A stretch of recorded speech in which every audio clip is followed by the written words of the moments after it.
Well, welcome back to the channel, everybody. Figured I'd be showing you guys a new project right now. This is the 1949 Td18a I did a starting procedure on.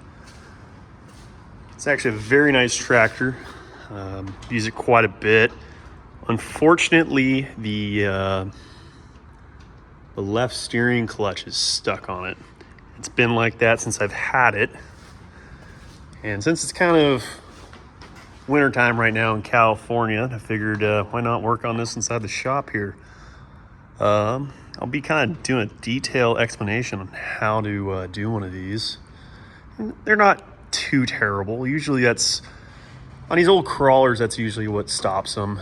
You know, people stop using them and usually this clutches stick on them and there's not a lot of info or even people that know how to do them anymore. But this one's not too bad. It actually steered just a little bit when I first got it. And all of a sudden it just kind of bound up or something. I used it quite a bit even though it was stuck. It's a little bit of a pain to just steer right. But you know, I'll be kind of showing you guys how to do it. Right now I'm just kind of working on getting the BG pump off. It's got this neat bracket. Somebody really kind of took some time and made a bunch of different things for it. I've never seen a BG pump that has hydraulic hoses on it. Just kind of extend everything out a little bit. But I'll probably keep a lot of this stuff. And as I'm working on it, I really hate the yellow and the blue. Like, in all honesty, it makes this tractor look pretty horrible. Even though it's a very nice tractor, as you guys can tell, like the tracks and everything are very nice. I don't know if they replaced them here recently, you know, before parking it, but it's in very good shape. And it runs pretty good. I think number 5 cylinder's a little weak, but you know, usually under a load it usually pulls out of that and runs fine. Has a little bit of blow by, but you know, for as old as it is, and it even has the original aluminum International emblem on the front, which is very hard to find. But you know, it always starts right up and it runs really good. So you know, I can't complain about that. But yeah, I'll be kind of showing you guys how to do the clutches on these. I haven't decided whether or not I'm gonna paint it or not, but I think I might actually do that though. Just try to get it all fixed up, make it look a little bit better. You know, it would look good red again, so we could tell it wasn't a yellow machine. It was definitely a red machine. There's a lot of it on there. So, all right, well, let's get to it. So the first step in this process is to take the BG off. I already talked about it a little bit. These aren't the hardest things to take off. They're a little bit hit on the heavy side. This is a smaller unit, but it is a dual spool, so that's kind of nice. All you have to do on these is take these bolts all the way out. And there's a shaft that goes straight up through the transmission. You just slide it back, and it's very easy to get them out. This one one of the ones I did took a little bit of prying, but I doubt this one's been used quite a bit, so I doubt this one will take that much effort to get out. And once you do that, I recommend what I did on the TD14 and some of the other tractors.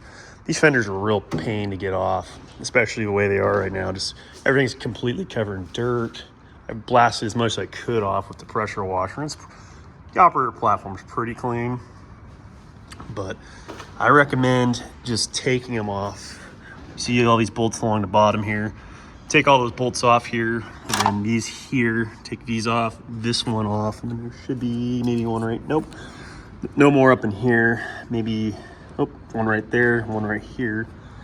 Take those off, and then these along here and on both sides. Take those bolts off, and then there's 4 more bolts on each side of the fuel tank you take off. So for a total of 8 bolts that holds the fuel tank on, and it lifts right off once you get all the lines and shut the fuel off. And then you're in business. Then you have access to the top plate, which is right here, and the whole top plate comes off. The whole top plate comes off, and you have to take the shifter and all that good stuff off too, and the control arms. So, and like I was saying, I'm thinking about painting this thing, so probably not a bad time to get rid of all this yellow paint. All right, well, we got the fuel tank off. As you can tell, there's 4 bolts here, 4 bolts there. They're all 3/4 inch heads. It's supposed to have bolts all the way along here in this angle iron, but this one didn't, luckily for me. Bolts along here also, and there's 2 bolts here, bolt right there, and it's the same on both sides. So now all I have to do is take these battery trays off, and since it's an A series tractor, it has these helper springs, take these off and get the shifter out and all that, and it should be ready to come apart. Not much left. So, well, a little bit of pitting, not too bad. Just a little bit like right in here. I've used this tractor quite a bit, and it never gave me any issues. Everything else looks really good. Like, it's really shocking. I knew this was a good tractor, but didn't know it was gonna be this good. Maybe a little bit of wear here, but not too bad for a 1949.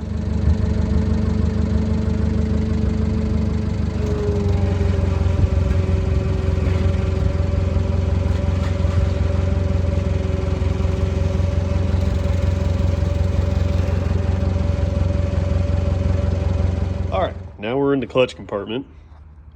This one has these big connecting bolts right through here. I'm not quite sure why they did this, maybe just a string from the case, but they're there. I'm gonna have to get these out of the way.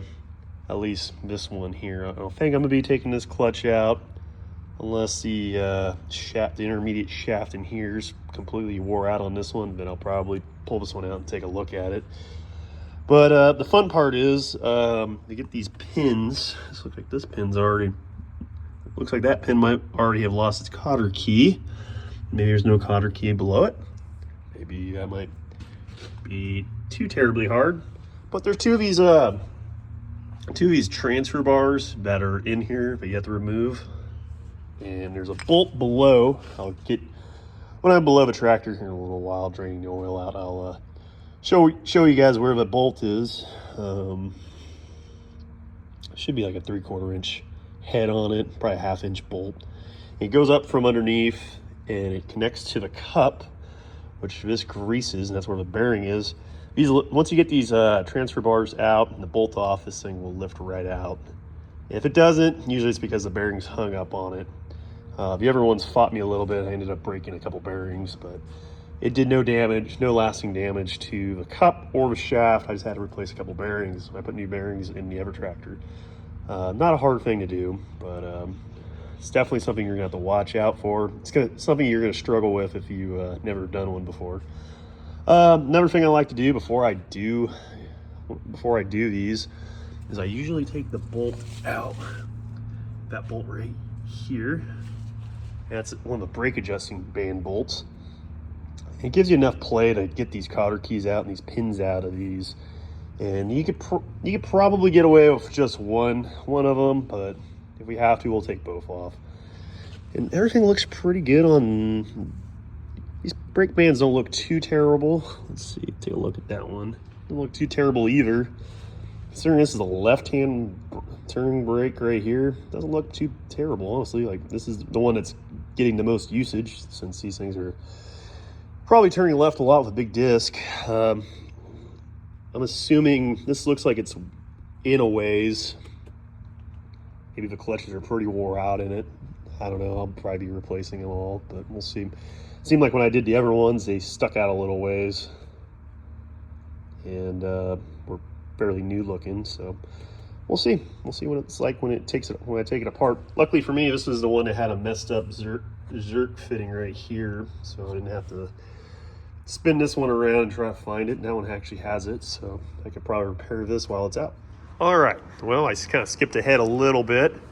I was able to get all the pins out and the fork out of here. And now I was able to remove all the bolts all the way around here, this flange, and I'm able to slide it in.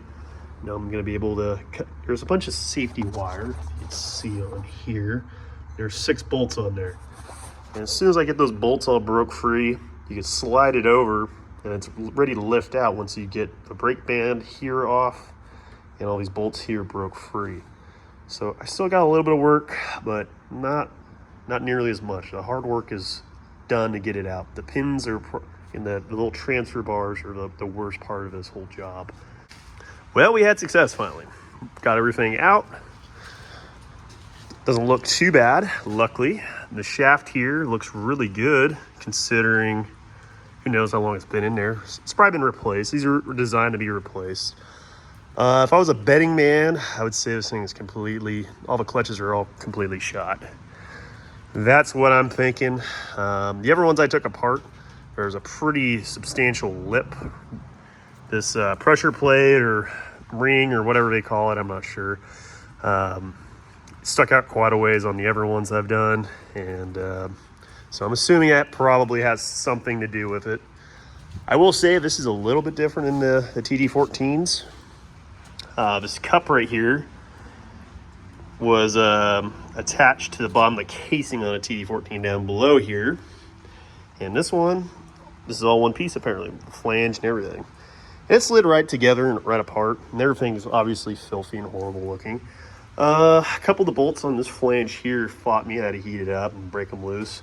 They believe the brake band's in there. Just adjusting it back and out gave me enough clearance to get the whole drum out. Just barely, a little bit of forcing, but not too bad. It flexed right back into place.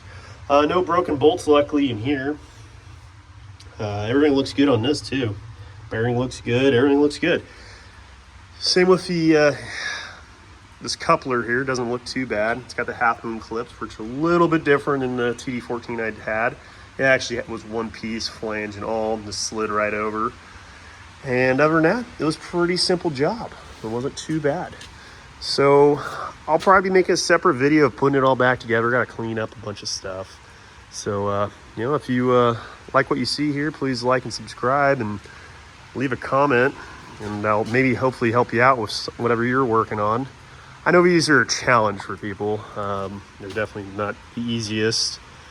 I've taken 4 apart, and we had 2 were parts tractors, and this one and the TD14 I just put back together, and it wasn't too bad.